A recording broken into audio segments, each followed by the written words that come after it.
Irmãos, de certa forma, o capítulo 4 e 5 é uma passagem só, mas nós vamos dividir ela em 2 sermões para que nós possamos contemplar toda a abundância e o sentido do texto aqui.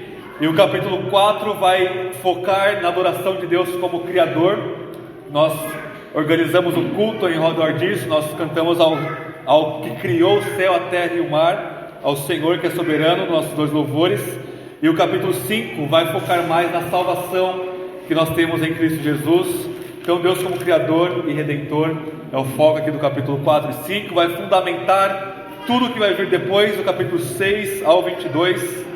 Irmãos, só a título de introdução, antes de nós fazermos a leitura, o capítulo 4 e 5 ele é desenhado por João, com base ele todo no capítulo 7 de Daniel, onde Daniel tem a visão de Deus em seu trono e do Filho do Homem, recebendo glória e louvor, que é o próprio Jesus, destruindo as forças do mal, a besta, aqueles animais quiméricos. Mas o capítulo 4, além de Daniel 7, João junta também outros 2 textos, Ezequiel capítulo 1, que é o chamado do profeta Ezequiel, onde ele vê Deus em seu trono, cercado ali de arco-íris, de pedras preciosas, em toda a sua glória. E também Isaías 6, que é também o chamado de Isaías, onde ele vê os céus abertos, Deus no trono e ele sendo adorado por serafins. Isso é o que fundamenta aqui o capítulo 4 de Apocalipse. Passamos a leitura então de todo o capítulo 4 de Apocalipse. Depois eu vou dizer: essa é a palavra do Senhor. Todos que creem respondam com amém. Nós vamos orar mais uma vez. Apocalipse 4, verso 1 em diante, diz assim: depois dessas coisas, vi uma porta aberta no céu, e a primeira voz que ouvira, a voz como de trombeta, falando comigo, disse: sobe aqui, e eu te mostrarei as coisas que devem acontecer depois destas. Fui imediatamente arrebatado em espírito e vi um trono no céu, com alguém assentado sobre ele. Aquele que estava sentado tinha a aparência semelhante a uma pedra de jaspe e a sárdio. Ao redor do trono havia um arco-íris, semelhante a uma esmeralda. E ao redor do trono havia também 24 tronos, e vi assentados sobre eles 24 anciãos, vestidos de branco e com coroas de ouro sobre a cabeça.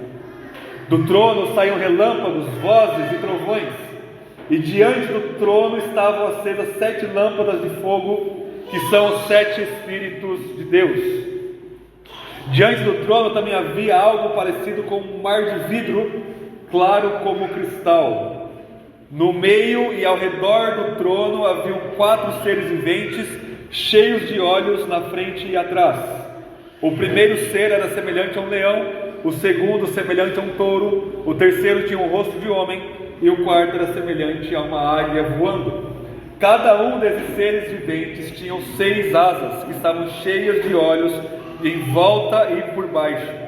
De dia e de noite eles diziam sem cessar: Santo, Santo, Santo é o Senhor Deus, o Todo-Poderoso, aquele que era, que é e que há de vir. E sempre que os seres viventes davam glória e honra e ações de graça aos que estavam sentados no trono, ao que vive pelos séculos dos séculos, os 24 anciãos prostravam-se diante do que estava sentado no trono, adoravam o que vive pelos séculos dos séculos e lançavam suas coroas diante do trono, dizendo: Nosso Senhor e nosso Deus, Tu és digno de receber glória, honra e o poder, porque Tu criaste todas as coisas, e por Tua vontade elas existiram e foram criadas. Essa é a palavra do Senhor. Amém. Vamos orar, irmãos. Senhor, revele um vislumbre maior, uma porção a mais do que o Senhor é para nós. Que não seja uma revelação meramente teórica, conteudista em nossos pensamentos, mas que seja uma revelação que nos envolva por completo, que nos arrebate, que tome-nos todo o nosso ser, pensamento, afeições, vontade, planos, todo o nosso corpo seja contemplado pela Sua glória, ó Deus. Nós venhamos a ver com os olhos da fé ao olharmos o relato de sua testemunha fiel e ocular, que é o apóstolo João, nós venhamos a ter essa visão espiritual do Senhor assentado num trono acima de tudo e de todos. E que essa visão quebre os nossos ídolos, destrua as correntes dos nossos pecados e nos dê um conhecimento salvador e pessoal do nosso Senhor Jesus, e que esse conhecimento seja libertador para cada um de nós. É o que nós te pedimos para a sua glória, pelo seu Espírito, através de Jesus Cristo nosso Senhor. Amém. Irmãos, o tema do capítulo 4 e 5 é a palavra trono, é Deus assentado em seu trono. É uma repetição tão grande aqui da palavra trono, que ela é até quase maior do que o restante do livro do Apocalipse, que foca nessa questão e nessa passagem sobre o que é o trono de Deus. E quando nós perguntamos o que é um trono no mundo antigo, o que significa o trono, me vem à mente uma série de uma produção muito boa, mas que a gente precisa assistir com uma mão tampando o olho e o controle para passar, que é a série Game of Thrones, que traduzindo é o jogo dos tronos, né? Essa série Game of Thrones, ela foi considerada a melhor série do nosso século, a que ganhou mais Emmys, mais prêmios, bateu o recorde mundial de pessoas assistindo ao mesmo tempo ao redor do mundo. E ela é uma adaptação do George R.R. Martin do livro Canções de Fogo e Gelo, onde ele vai trazendo ali uma fantasia ambientada ali numa ambientação medieval.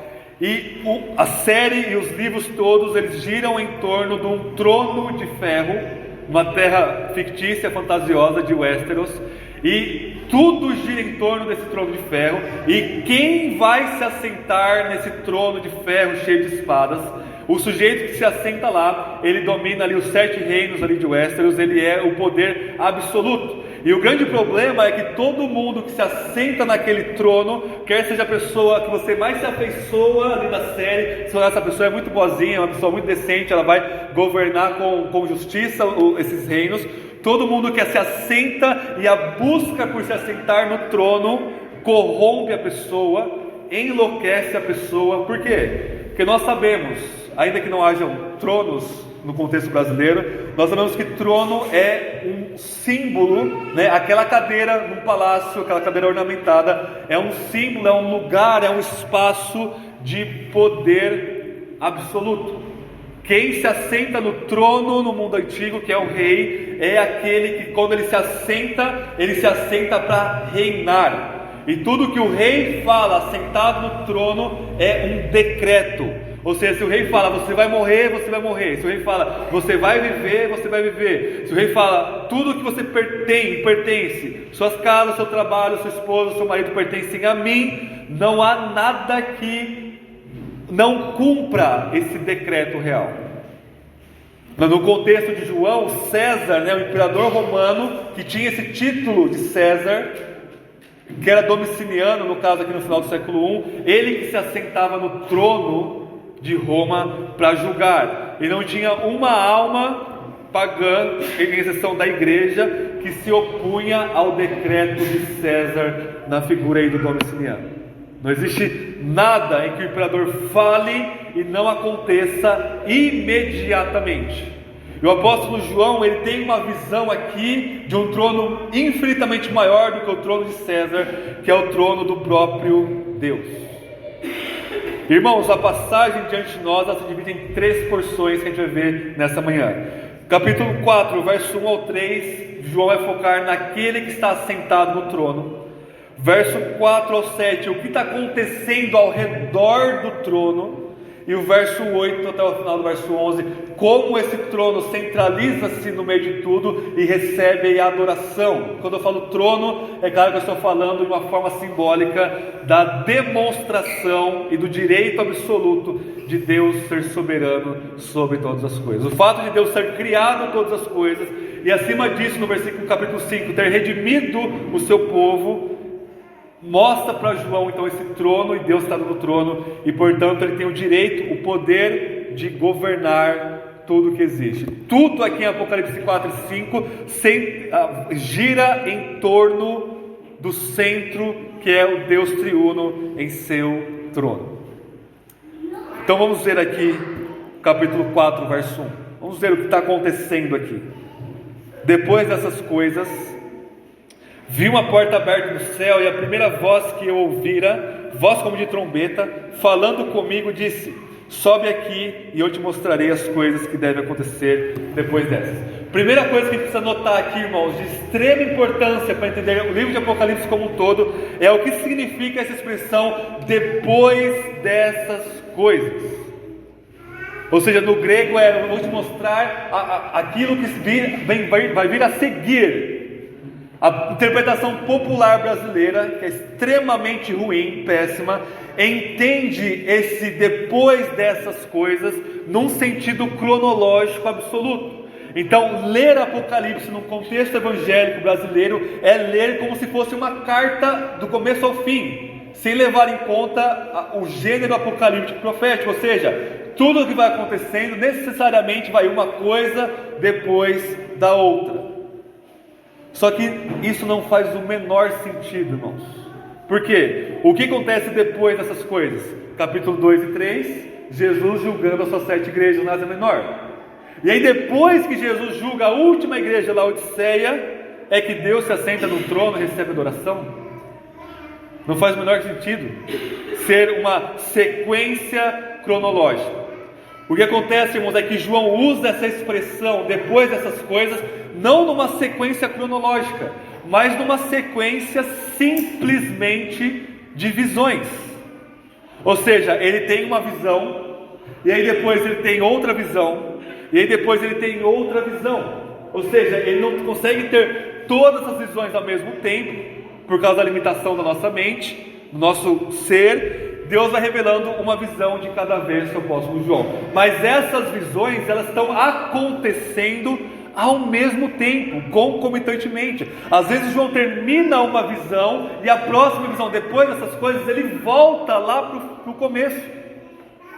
E é o que acontece aqui. O fato de Jesus, a primeira visão, julgar as 7 igrejas, a segunda visão não é cronologicamente depois, ela está acontecendo desde a criação do mundo. O fato de Deus estar sentado no trono e João ver isso, acontece simultaneamente a visão de o Cristo glorificado no capítulo 1 e do Cristo que julga a igreja no capítulo 2 e 3. Então a gente precisa tirar essa mentalidade da nossa mente de que o Apocalipse é uma cronologia temporal absoluta, porque João ele vai se repetindo, porque a realidade ela é tão grande, ela é tão complexa, o que Deus está revelando para ele aqui, que não dá para falar tudo usando a mesma imagem. É como se Deus falasse para João: olha o que está acontecendo aqui, eu vou te revelar nessa imagem, nesses símbolos. Agora, está acontecendo muito mais. Eu vou te revelar de novo a mesma coisa com outros símbolos, e a mesma coisa com outros símbolos, até a igreja entender toda a complexidade da revelação que Deus está dando para nós, através de João, aqui no capítulo 4. Esse é o primeiro ponto que a gente precisa se atentar. Depois dessas coisas, sobe aqui, verso 1, e eu te mostrarei as coisas que devem acontecer depois dessas. Verso 2: fui imediatamente arrebatado no espírito, e vi um trono no céu, com alguém assentado sobre ele. Presta atenção nisso aqui, irmãos. A primeira visão de João acontece no capítulo 1, versículo 10. Ele ouve a voz de Jesus como se fosse uma voz de muitas águas, a voz do próprio Deus onipotente falando com ele. E aí ele se vira para ver quem estava falando com ele, e ele tem a primeira visão. Ele vê o Cristo glorificado, os olhos como chama de fogo, ele resplandecendo ali como o sol, e nessa visão ele cai como se estivesse morto. Dentro dessa mesma primeira visão, Jesus pega ele, levanta e diz: escreve o que eu vou te falar para as 7 igrejas. Ou seja, o contexto das 7 cargas está dentro dessa primeira visão que João teve. E a pergunta é: onde João teve essas visões? Ele teve a primeira visão na ilha de Pátimos.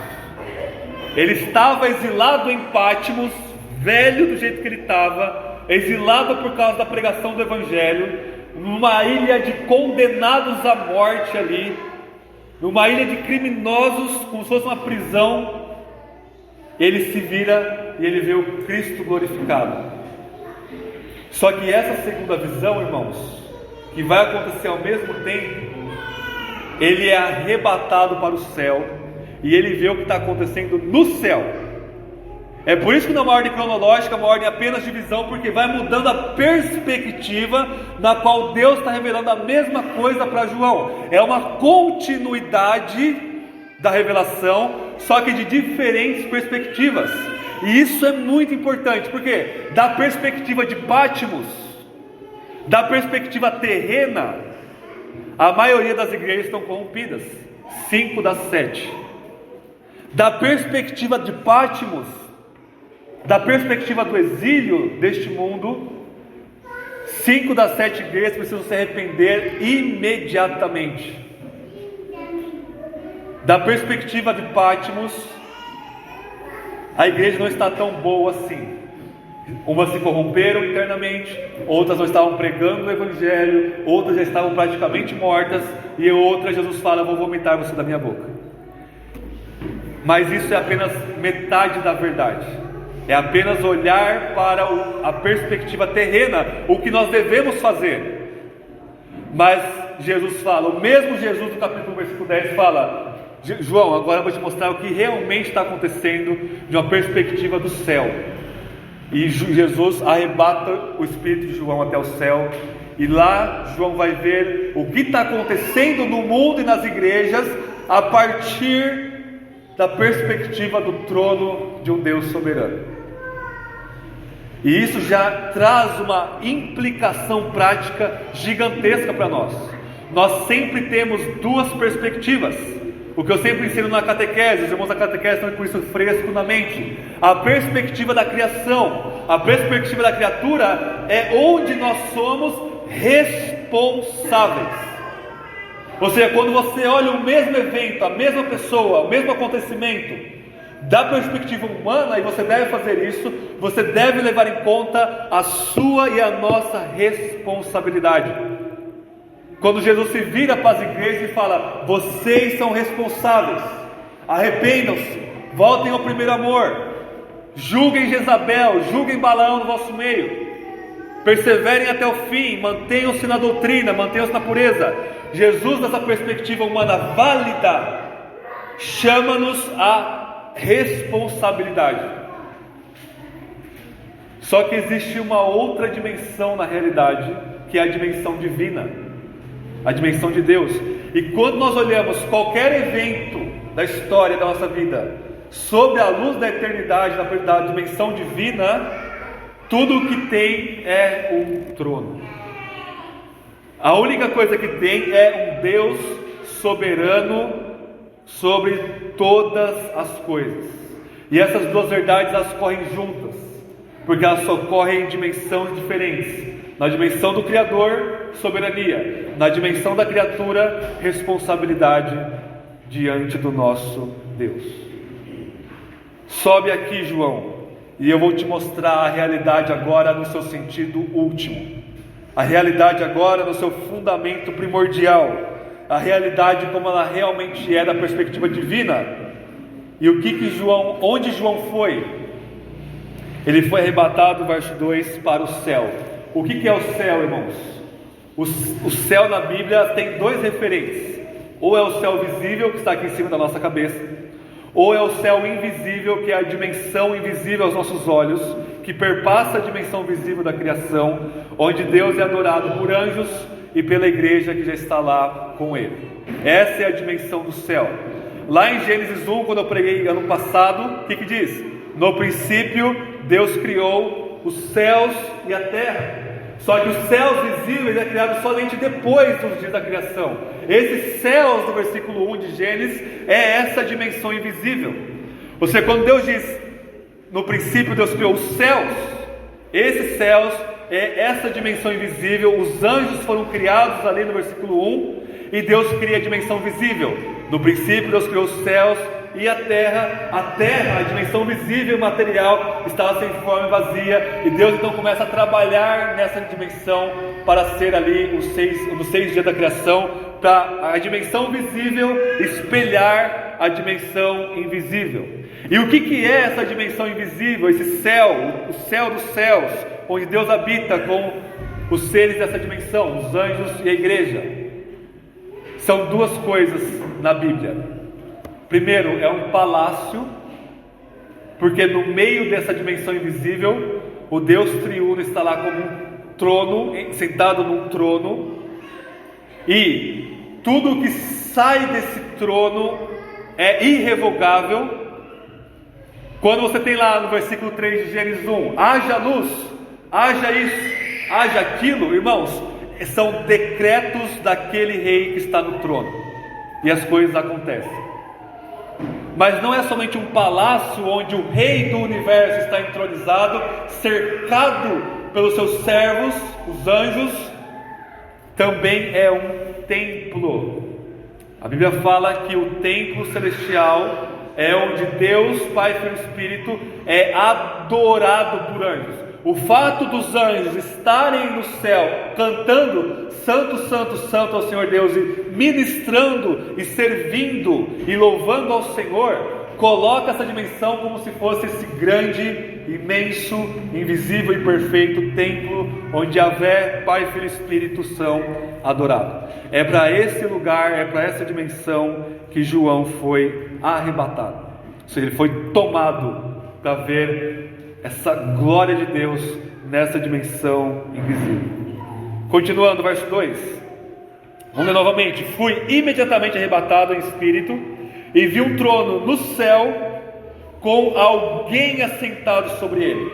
Quando João usa o pronome indefinido alguém, é claro que ele sabia que é Deus, nós sabemos que é Deus, mas a forma que ele vai construindo a narrativa, ele faz para criar em nós uma expectativa. Não, mas como assim é alguém que está sentado no trono? Quem que é? João, calma que eu estou vendo as coisas ainda. Eu fui arrebatado, estou aqui nessa dimensão, tá um monte de coisa acontecendo, tem anjo para todo lado aqui, mas tem alguém lá no meio desse lugar aqui, num trono. Quando João usa esse dispositivo para criar em nós uma expectativa, alguém, ele vai preparando o nosso coração progressivamente para ir revelando aos poucos quem Deus é. Por quê? Porque nós temos a tendência pecaminosa, nós enquanto criaturas caídas, de colocar no trono uma imagem daquilo que a gente acha que é. Então a gente não pode ir muito rápido para falar quem está no trono. Ah, eu acho que é um Papai Noel cósmico. Ah, eu acho que é um unicórnio colorido. Eu acho que é um Deus tão bonzinho que não julga. João fala, calma, espera. Tem alguém lá. Tem alguém, mas eu vou começar a descrever paulatinamente quem ele é. Porque ele não é minha imposição. Eu preciso ter tempo de me acostumar com essa claridade. E eu vou falar para vocês como é esse que está assentado no trono. E ele está assentado. Ele não está de pé, ele não está correndo para um lado para o outro preocupado, ele está sentado. Isso significa que esse alguém que está no trono está absolutamente despreocupado, para usar uma linguagem humana. Ele está sentado, ele está descansando, ele não está movendo nada de si mesmo, ele está apenas sentado. E a coisa toda na criação, a adoração celestial, o mundo acabando em pecado aqui, demônios para todo lado, esse alguém está sentado. Ele não está ofegante, ele não está piscando, ele não está com a mão na cabeça, suando, pensando o que eu vou fazer agora. Ele está plenamente sentado. Por quê? Porque é Ele que está no trono, é Ele que está governando todas as coisas. Verso 3. Aquele que estava sentado tinha a aparência semelhante a uma pedra de jaspe e sárdio. Essas pedras aqui vêm de Ezequiel 1, e João vai falar para nós simbolicamente que aquele que estava sentado no trono, ele parece essas pedras, porque essas pedras vão mostrar uma preciosidade absoluta, uma beleza arrebatadora e uma riqueza infinita desse ser que está assentado no trono. Ou seja, as pedras preciosas que vão aparecer depois do Apocalipse, por exemplo, lá na cidade, na Nova Jerusalém, elas são um símbolo da glória de Deus. Elas são um reflexo, uma forma de nós conseguirmos ver a beleza. E aí glória é sinônimo de beleza, que é sinônimo de manifestação daquele que está no trono. Ao mesmo tempo, irmãos, continuando, ao redor do trono havia um arco-íris semelhante a uma esmeralda. O arco-íris ele aparece em Gênesis 6 ao 9, no dilúvio, especialmente no capítulo 8 e 9. Ele também aparece em Ezequiel 1, quando ele vê Deus no trono. Ao redor do trono ele também tinha um arco-íris. O que simboliza o arco-íris? Simboliza a graça de Deus. Quando Deus fala, vou colocar o meu arco no céu, o que ele está dizendo? Não é? Essa é a minha aliança de que eu não vou destruir mais vocês por meio da água. Ou seja, o arco-íris simboliza, ou seja, no meio de toda essa visão, Deus no trono, ele não é um tirano, ele não é um Targaryen, ele é gracioso. Tem um arco-íris lá, está absolutamente gracioso. Ou seja, o que vai vir, irmãos, daqui para frente, em Apocalipse 6 até o final, toda a destruição, todo o julgamento, todas as pestes, pragas, trombetas, taças derramadas, ainda são misturadas com graça. O arco-íris cessa quando o dilúvio do julgamento final vir, cessa para os ímpios. Então, essa é a figura que João está vendo aqui. Ele está no trono, ele está sentado, ele tem uma glória inacessível de preciosidade, de joias preciosas, e ele também é gracioso. Ele está no trono, mas ele não está, não, agora ele vai destruir o mundo. Não, calma, tem um arco-íris aqui, eu estou paciente, eu estou esperando. Calmem. O que está acontecendo ao redor desse trono? Verso 4 ao 7. Ao redor do trono haviam também 24 tronos. Vi assentados sobre eles 24 anciãos, vestidos de branco e com coroas de ouro sobre a cabeça. Aqui nós temos duas interpretações possíveis para esses 24 anciãos. Muitos intérpretes evangélicos vão dizer que são um tipo especial de anjos que representa a igreja. Essa é uma interpretação possível. 24 anjos que estão ali ao redor do trono, é uma casta de anjos ali diferente, não tem o menor problema quanto a isso, que está ali adorando a Deus junto com os outros tipos de anjos, serafins, que vão aparecer aqui como seres viventes. Mas irmãos, uma interpretação melhor, e por que melhor? Porque está mais de acordo com o contexto, é o seguinte: esses 24 anciãos são uma representação simbólica da igreja triunfante do céu. Por quê? Porque o capítulo 1, 2 e 3 não é um livro diferente do capítulo 4 e 5. É a mesma coisa. E o que esses anciãos fazem? Primeiro, eles estão assentados em tronos. Jesus ele acabou de falar para a igreja de Laodiceia que quem vencer vai sentar no trono comigo. Então veja o verso 21 do capítulo 3 que a gente viu semana passada. Capítulo 3, versículo 21. Ao vencedor eu lhe concederei que se assente comigo no meu trono, como eu venci e me assentei com meu Pai no seu trono. Ou seja, aqueles que estão no trono são os que venceram, são a igreja, o fiel que morreu na fé, que já está lá nessa dimensão invisível do céu e está num trono, ou seja, está julgando juntamente com Jesus, está exercendo autoridade juntamente com Jesus. Então ele acaba de falar para a igreja da Odisseia: se vocês vencerem, tronos. E esses 24 anciãos, se vencerem, já estão assentados em tronos. Qual que é a segunda característica? Eles estão vestidos de branco. Jesus acabou de falar para as 7 igrejas: ao vencedor eu vestirei vocês de branco. O que mais? Eles têm coroa de ouro em sua cabeça. Jesus fala para as 7 igrejas: ao vencedor eu darei uma coroa da vida. Tomem cuidado para que ninguém tome a sua coroa.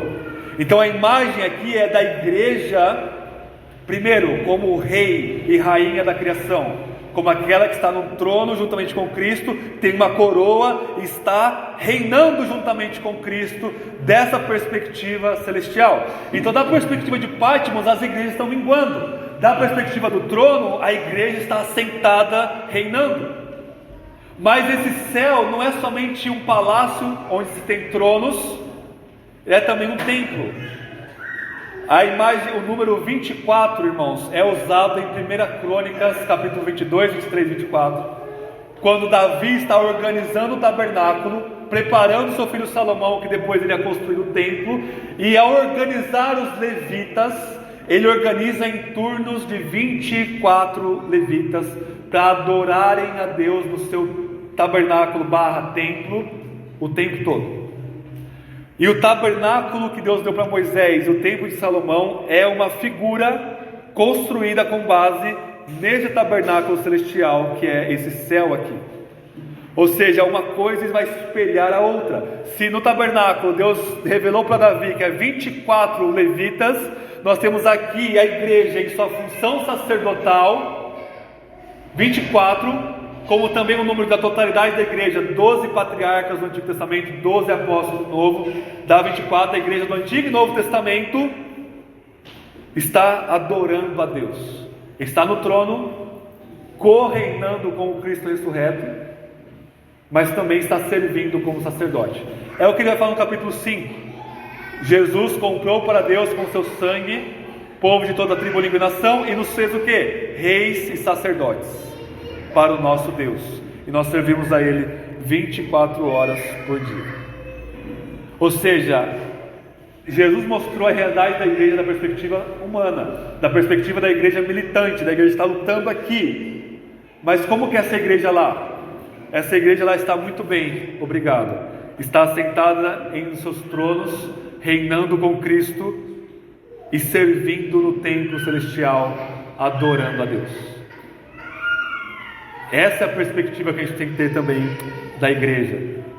Então a primeira coisa, irmãos, que prestem bem atenção, na primeira visão, ele ouve a voz de Cristo, a primeira coisa que ele vê é os 7 candelabros, que é a igreja, porque a igreja está unida a Jesus. Na perspectiva celestial, a primeira coisa que João vê depois do trono do Deus triuno é a igreja. A igreja é aquilo que está mais perto de Deus. Depois vem os serafins, querubins, anjos e a criação como um todo. Mas aquilo que está mais chegado ao trono do Deus absoluto são os 24 anciãos, que em grego é os 24 presbíteros,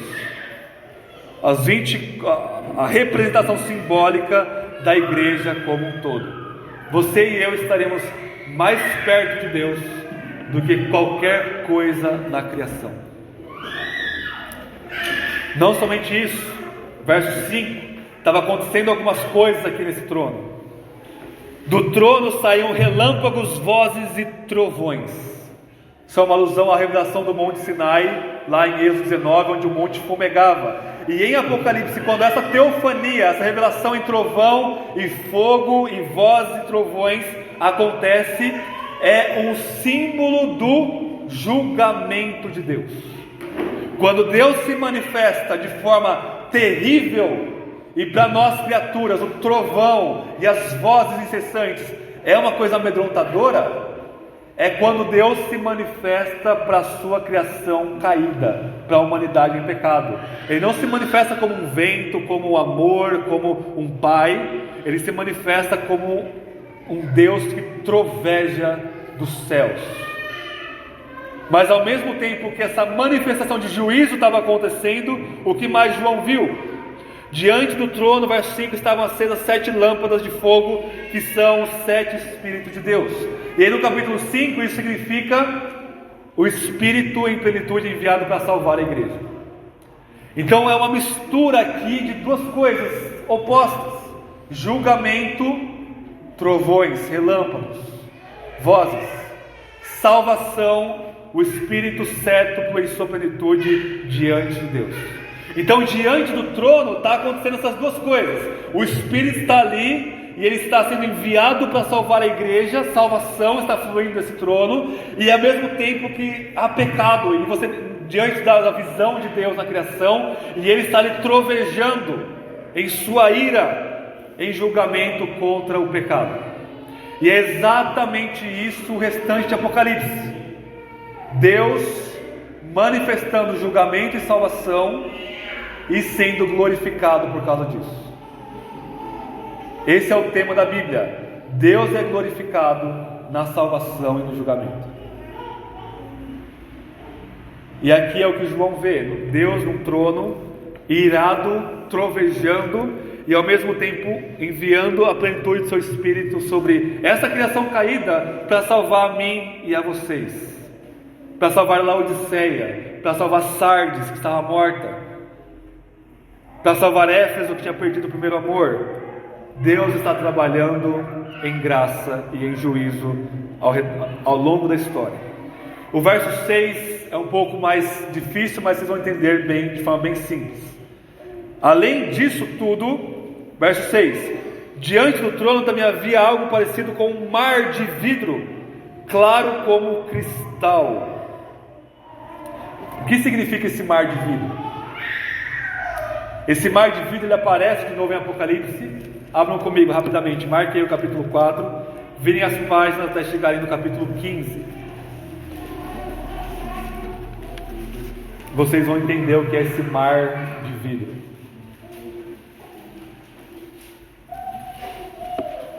Capítulo 15 diz assim, de Apocalipse, versículo 1: ainda vi no céu outro sinal grande e admirável, 7 anjos com 7 últimas pragas, pois nela a ira de Deus se consuma. Vi algo como, olha aqui a nossa característica aqui, algo como um mar de vidro misturado com fogo, e os que haviam vencido a besta e sua imagem e o número do seu nome estavam em pé junto ao mar de vidro com harpas de Deus. Eles cantavam o cântico de Moisés. Vamos parar até aqui. Irmãos, voltem lá para o capítulo 4. Apocalipse 15 é baseado em Êxodo 15. O que você tem em Êxodo 15? Israel passa pelo mar, e em pé, do outro lado do mar, eles cantam uma canção, o cântico de Moisés, que está lá em Êxodo capítulo 15, é trabalhado aqui em Apocalipse 15. Ou seja, no final, quando Jesus voltar e nós vencermos completamente, nós vamos ter esse novo êxodo cósmico. Não é os egípcios agora correndo atrás de nós, é o próprio diabo, os seus demônios e os ímpios, mas no final Cristo vence e nós estamos de pé na praia da nova criação, louvando o Senhor com o cântico de Moisés. O que é o mar de vidro? No Antigo Testamento aparece essa imagem, é a imagem de Israel atravessando o Mar Vermelho. O mar está parado como duas paredes aqui, e a imagem de quem via é como se o mar tivesse se cristalizado, tivesse se concretizado, não se movia as paredes do mar, elas não viam engolir Israel, elas permaneciam intactas, imóveis.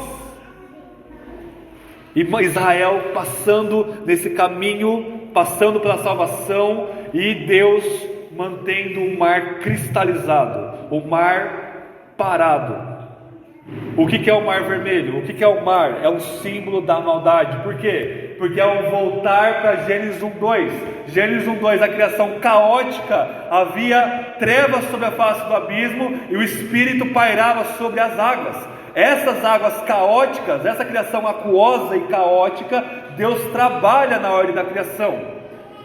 E depois disso, o pecado, que é uma desordem da criação, é voltar para essas trevas primordiais, é voltar para esse mar turbulento aqui. Então na Bíblia é muito comum, até mesmo numa simplicidade de uma imagem, você ser um pescador, e você está lá com o seu barquinho no mar da Galileia, nos evangelhos tem, e de repente cai o mundo de uma tempestade, trovão e ondas, e o barco vai afundar. Isso é a coisa mais terrível que é um filme de terror do século I aqui de João. E o mar então é esse símbolo da maldade. É por isso que lá no final de Apocalipse, João diz: na nova criação não vai ter mais um mar. Não quer dizer que não vai ter água, quer dizer que o símbolo do mar, a maldade, o caos, a iniquidade não vai haver mais. O que nós temos aqui em capítulo 4, irmãos, verso 6: diante de Deus, diante do trono, o mar está parado, o caos está sob controle, a maldade e tudo que existe de contra Deus neste mundo caído, diante do trono, é cristalino. Diante do trono, Deus conhece completamente isso e está cristalizado, está parado. O mar está parado e nós estamos atravessando no meio dele para chegar do outro lado na nova criação. Ou seja, toda essa turbulência do capítulo 2 e 3, apostasia dentro da igreja, heresia, comprometimento, imoralidade, se comprometer a sua fé com o Império Romano para você ficar rico, toda essa bagunça da igreja e do mundo, da perspectiva do trono, está tudo calmo, está tudo sob controle, está tudo cristalizado. O que isso nos ensina? Que se você olha a sua vida na perspectiva do trono de Deus, você tem paz, consolo e tranquilidade. Você pode ter perdido o emprego, caos, água, mar turbulento. Você pode ter perdido um parente, um filho, um pai, uma mãe. Você pode estar com um completo caos dentro de você. Você pode estar pobre. Você pode estar com câncer, com AIDS, com uma doença terminal. Você pode estar num ambiente onde o Estado vai te matar porque você professa ser cristão. Ou você está num ambiente tão paganizado que você olha e diz: não tem mais esperança. E realmente não tem, quando você olha dessa perspectiva de Patmos. Mas quando você olha da perspectiva do trono, todo esse mar deste mundo caído está cristalino diante de Deus. Está tudo sob controle. Não há nada que escapa desse trono, irmãos e irmãs, porque Ele está julgando, Ele está salvando, e Ele está assentado. Continuando, e aí nós temos a introdução dos anjos especiais aqui, chamados serafins ou seres viventes. No meio e ao redor do trono, verso 6, havia 4 seres viventes, cheios de olhos na frente e atrás, mostrando aí um serviço a Deus. Deus é onisciente, e Ele dá para essas criaturas um conhecimento absurdo das coisas, para eles conseguirem servir a Deus de forma plena. E verso 7, o primeiro ser era semelhante por quê? É um símbolo aqui. E nós temos o que? Um leão, um touro, verso 7, um homem e uma águia. A interpretação mais simples disso, a gente não precisa especular nada aqui, é que esses serafins, eles representam toda a ordem criada da vida nessa criação. Estão ali diante de Deus. Verso 8, cada um dos seres viventes tinha 6 asas que estavam cheias de olhos, e ao redor e por baixo. Até aqui, irmãos. Então, no trono está o Deus que é absoluto, em seu trono, sentado, governando tudo. Ao redor do trono, nós temos primeiro a igreja. Nós temos também que Deus está julgando e salvando, trovões, o Espírito.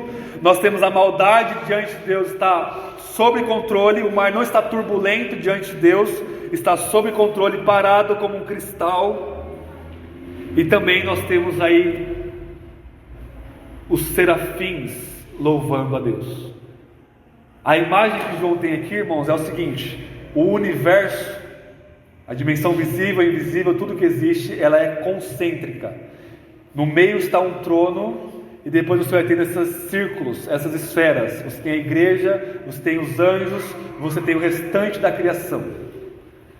Em outras palavras, tudo o que existe só tem significado e função de ser e sentido de ser quando se coloca na sua posição em relação ao trono. É isso que está acontecendo aqui. E em terceiro lugar, Depois de ver tudo isso acontecendo, nós temos a adoração celestial. Continuando o verso 8: de dia e de noite eles diziam sem cessar. E aí Isaías 6, né? Santo, santo, santo é o Senhor Deus. E aí você tem depois Gênesis, Deus se revelando para Abraão: eu sou o El Shaddai, o Deus Todo-Poderoso. Então, santo, santo, santo é o Senhor Deus, o Todo-Poderoso, aquele que era, que é e que há de vir. O nome Yahvé, destrinchado por Isaías, quando Deus diz eu sou, significa eu sou aquele que era, que é e que há de vir. Então a adoração celestial, ela é um louvor, uma proclamação de quem Deus é, e ela deve ser o espelho e o modelo da nossa adoração aqui neste mundo. Ou seja, a adoração na igreja precisa estar centrado não no homem, não na igreja, não na placa da igreja, não nas nossas dificuldades, mas no trono de Deus. Deus é o centro do nosso trono, e nós proclamamos em voz alta, uns para os outros, de forma pública, quem Deus é. Ele é adorado porque Ele é absolutamente santo, santo, santo, santo. Ele é adorado porque Ele é onipotente, todo-poderoso, e porque Ele é soberano, está no controle da história. Ele é aquele que era, que é e que há de vir. Verso 9: sempre que os seres viventes davam glória e honra e ações de graça ao que estava sentado no trono e ao que vive pelos séculos dos séculos. Vamos parar por aqui. João vai nos preparar para a parte final dessa revelação de Deus como Criador. E ele vai preparar da seguinte forma: olha meus irmãos, igreja, eu estava vendo aquilo ali, e os serafins começaram a louvar a Deus. E quando eles começaram a louvar a Deus, uma outra coisa aconteceu. E para a gente entender a força do verso 10, a gente precisa voltar para a Bíblia toda em um segundo, em um minuto. Quando Deus cria todas as coisas lá em Gênesis, aqui eu só estou repetindo o que a gente já viu nas pregações de Gênesis. Ele diz: bom, bom, bom, bom, muito bom. Bom na mentalidade hebraica é aquilo que funciona. Ou seja, isso está funcionando de acordo com a minha palavra, isso funciona muito bem. E a pergunta que a gente fez lá em Gênesis, quando a gente estava pregando bem de Gênesis, era: bom, funciona para quem? Não necessariamente para Deus, porque Deus não precisa de nada funcionando para Ele, Ele é absoluto. Não funciona para o seu pet, ainda que algumas pessoas pensam que sim. Não funciona primordialmente para os anjos. Tudo funciona para o ser humano. Ele cria o sol e a lua para quê? Diz Gênesis: para regular as estações do dia e noite. Para quê? Para que no sétimo dia você descanse, você tem um período de descanso, você tem um período da colheita. Ele cria o mar, os animais, para quê? Você domina sobre os animais aí. E aí Deus vai preparando o mundo para a coroa da criação, que é Adão e Eva, os únicos seres a quem Deus diz: é minha imagem e semelhança, é meu filho e minha filha. E a função de Adão e Eva é ser rei e rainha, dominar, e ser sacerdote, sacerdotisa, servir Deus no Éden para todo sempre. Tudo o mais na criação foi feita para o homem glorificar a Deus. Quando Deus cria os céus invisíveis, no versículo 1 de Gênesis, os anjos, o que Hebreus diz? Que os anjos servem a nós. Os querubins, os serafins, qualquer anjo que seja, tronos, principados, potestades, a linguagem que a Bíblia usa de anjo, seja ele o mais alto que for, seja o arcanjo Miguel que for, eles são nossos servos. A gente viu na escola bíblica hoje, né, que provavelmente aquilo que o detém o anticristo, no contexto de Daniel 11, é o arcanjo Miguel. O arcanjo Miguel está lutando em favor da igreja. O exército do céu está lutando em favor da igreja. Por quê? A humanidade é o ápice da criação de Deus. E C.S. Lewis, autor de Crônicas de Nárnia, diz o seguinte: ele fala assim: pessoal, olha só, quando a gente estiver na eternidade, nós vamos ser uma coisa tão gloriosa, mas tão linda, mas tão esplêndida, que se a gente tivesse qualquer tipo de possibilidade de pecar, a gente iria se dobrar diante do nosso irmão, seja ele qual for, em adoração. A gente só não vai se adorar um ao outro no céu porque a gente não vai ter pecado. A gente vai, portanto, adorar o único Deus verdadeiro, o Pai, Filho e Espírito. Mas, depois de Deus, no nível da criação, a coisa mais linda, bela, gloriosa, esplêndida que existe é a humanidade redimida. É por isso que o que está mais perto do trono é os 24 anciãos, o símbolo da igreja, que também está assentado no trono. E o que Deus fez? Ele enviou seu Filho para nos salvar. Jesus morreu por nós, Jesus ressuscitou por nós, Jesus governa a direita de Deus no universo para o nosso bem. Ele toma você da imundícia do seu pecado, tira todo o seu pecado, te santifica, e quando você morrer ou quando Jesus voltar, Ele vai te dar um corpo gloriosamente ressuscitado, uma alma perfeita, e você vai estar diante do trono de Deus com uma criação mais elevada que seja. Você vai ter uma coroa de galardão na sua cabeça, você vai ter vestes brancas, você estará acima de tudo na criação, para louvar o que está no trono.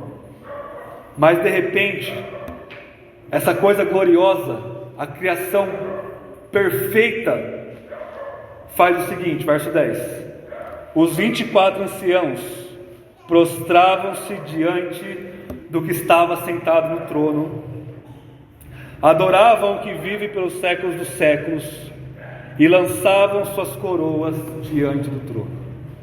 Vocês percebem? Nós ainda seremos criaturas diante de Cristo, que nos deu tudo. Quando você recebe esse galardão, essa coroa, você, diante desse trono, você vai pegar a sua coroa e vai lançar, dizendo: toda a honra, glória e louvor seja dada ao nosso Deus. Verso 11: nosso Senhor e o nosso Deus, Tu és digno de receber glória, honra e o poder, porque Tu criaste todas as coisas e por Tua vontade elas existiram e foram criadas. Irmãos, essa é a nossa vida, essa é a nossa existência, e que essa adoração celestial, lançando as coroas, dando glória, porque essa coroa foi graça de Deus para nós, ela já é uma realidade no nosso presente. Porque Deus não deu a visão para João simplesmente para dar, só por curiosidade. Não, essa visão serve para o contexto de Apocalipse. João escreve: essas coisas eu escrevo para que vocês sejam alegres, bem-aventurados, e para que vocês tenham vida e louvem a Deus. Então a nossa vida ao redor do trono começa agora na nossa conversão, e é isso que nós fazemos aqui. Nós chegamos e nos reunimos como igreja, criação redimida, com a glória espiritual que nós temos, mas que ainda não é visível, e nós jogamos nossas coroas aos pés de Cristo. Irmãos, não existe aplicação prática para isso, porque isso é a nossa vida. Vivam diante do trono. Não existe teologia e depois prática, tudo é uma coisa só. Quando você entende essa verdade, ela vai se transformar, e você fica calmo, ao mesmo tempo que você luta, que você age, que você trabalha, santifica-se, é responsável. Você não está apenas em Patmos, na exílio deste mundo, você tem a visão do céu aqui, revelada na palavra para nós. Amém? Vamos orar. Senhor Jesus, nós confessamos e vamos cantar logo mais que não há nada que não pertença ao Senhor, e em tudo existe graça. Ao redor do trono nós temos esse símbolo da aliança noaica do arco-íris, graça sobre graça. Nossos sofrimentos, doenças, perdas, lutas, tribulações, angústia, miséria, fome, nudez, perigo ou espada, dentro de todas essas coisas, passando por todas as coisas, nós somos mais que vencedores por meio daquele que nos amou. E não há serafim no céu, nem diabo no inferno, nem altura, profundidade, passado, presente, futuro, nada nessa criação pode nos separar desse amor que nós encontramos, ó Pai, em Cristo Jesus. Acalma o nosso coração, sabendo que diante da sua visão, o mar de caos está parado. O Senhor é soberano absoluto, e qualquer invencionice humana que diga o contrário é apenas para causar destruição e sofrimento e desespero. Mas João viu o Senhor no trono, e por escrever isso debaixo do seu Espírito, nós também vimos e vemos toda vez que lemos com os olhos da fé, e o Espírito cétuplo que habita em nós e em toda a igreja do céu e da terra testifica com o nosso coração que somos filhos de Deus. Senhor, nós ainda somos como as 7 igrejas, fracos, tentados, que precisa ser puxado a orelha diariamente pela sua palavra. Mas um dia seremos esses anciãos no trono, e não vemos a hora de recebermos a coroa imarcessível de glória, para que possamos lançá-la aos seus pés. Receba a glória de nossa vida, quer seja no julgamento ou na salvação, em nome de Jesus.